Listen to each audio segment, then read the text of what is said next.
Today is May 12th, 2023, and this video is going to mostly be for filmmakers, photographers, creatives,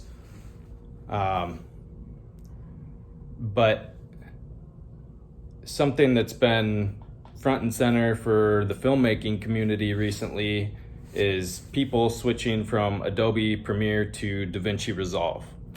And this is a change I made about a year ago, and super happy I did it. Took a little while to learn Resolve, but overall I think it's a better program.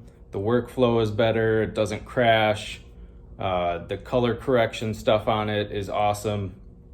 It's cheaper and actually free for most of the program. You can get a professional editing program for free. And then if you want to upgrade, it's only a few $100. But, and there's a ton of different reasons that have been outlined. I'm not editing this video on Resolve. I'm just speaking on my iPhone and, saying whatever it is and leaving it as it is.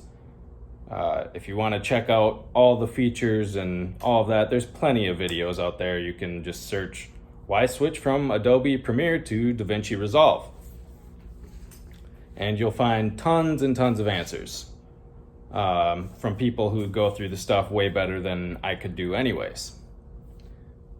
But there's one reason to switch from Adobe Premiere to DaVinci Resolve that you might not have heard yet.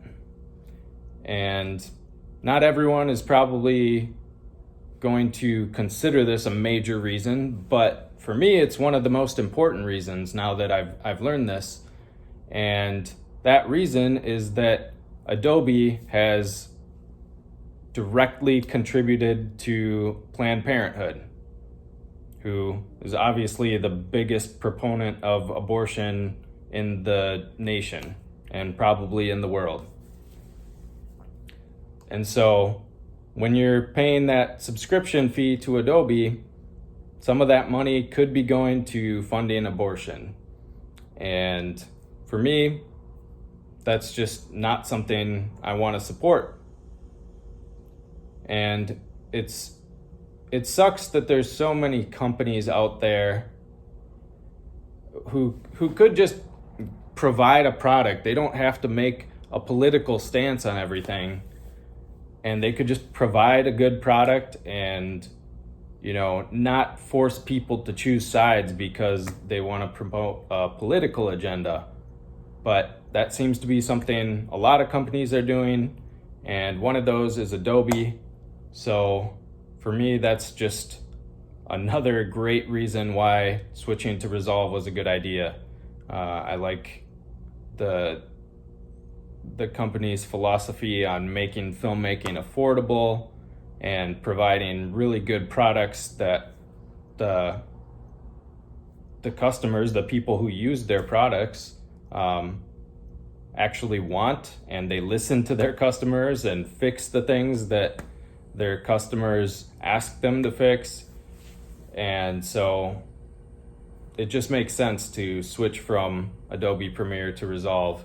And I don't know what I'm going to do about my other Adobe products now. I've used InDesign and Photoshop and Lightroom for a lot of stuff, so I don't know if there's good alternatives to those. I'm going to have to look into it. But it's sad that they support abortion, and so for me, that's a good reason to be out of there and stick with DaVinci, which again, I like way better anyways. I wasn't planning to go back to Premiere, but I thought that was an interesting reason that not a lot of people have talked about, that just adds to this growing number of reasons why switching to Resolve is a good idea. So that's all I've got for right now. Peace.